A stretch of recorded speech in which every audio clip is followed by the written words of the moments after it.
बिस्मिल्लाहिर्रहमानिर्रहीम। अस्सलाम वालेकुम। इनसाइड स्टोरी के साथ मैं मोहसिन बिलाल। लब्बैक के हवाले से एक अपडेट थी, सोचा आपके साथ शेयर कर दूं।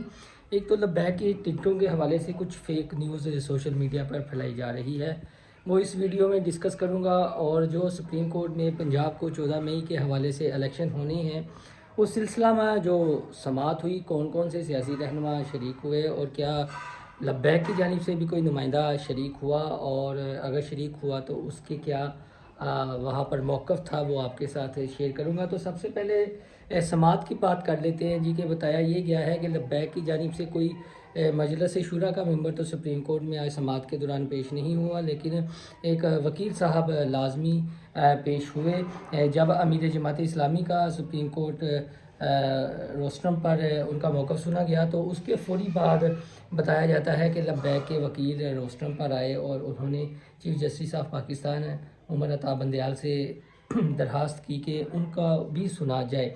लेकिन इस पर मोअज़्ज़ज़ अदलिया के रिमार्क्स थे कि आपके कायदीन तो नहीं आए। तो वकील साहब ने ये कहा कि जो कल आपने फ़ैसला किया था, अगर उसमें लिख देते कि कायदीन को बुलाना है तो कायदीन आ जाते, लिहाजा हमें भी सुना जाए।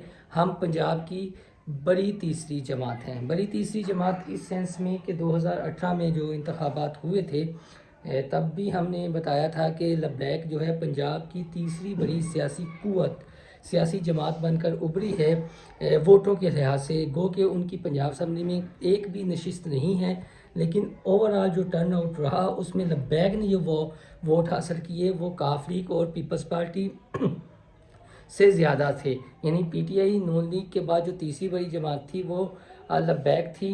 बैड लग ये हुई कि लब्बैक को एक भी पंजाब असम्बली में नशिस्त नहीं मिली। तो वहाँ पर बताया गया कि नहीं, आपका नुमाइंदा होना ज़रूरी है, हम वकील साहिबान को नहीं सुन सकते। तो ये एक बड़ा पॉजिटिव जेस्चर था कि अगर लब्बैक के नुमाइंदे जो वकील की सूरत में थे अगर सुना जाता। लेकिन हम इतना ज़रूर कहेंगे कि अब 27 अप्रैल तक ये समाअत मुलतवी हो गई है, तो कोशिश करके लब्बैक की क़यादत को या मजलिस शुरा के किसी अहम मेंबर को वहाँ पर समाअत के मौके पर मौजूद होना चाहिए, ताकि वो लब्बैक का इंतखाबात के हवाले से मौक़िफ़ सामने रख सकें। जहाँ तक तीसरी बड़ी सियासी जमात का ताल्लुक़ है, वो अपनी जगह एक हकीकत है, लेकिन 2018 से 23 तक जितने भी बल्दियाती इंतखाबात हुए, हमने ये देखा कि लब्बैक का जो वोट बैंक है, जो टर्न आउट है, वो कम हुआ। और ज़िमनी इंतखाबात में भी लब्बैक ने एक भी नशिस्त हासिल नहीं की, लेकिन तीसरी जमात के तौर पर उन्होंने बहरहाल अपने आप को बरकरार रखा।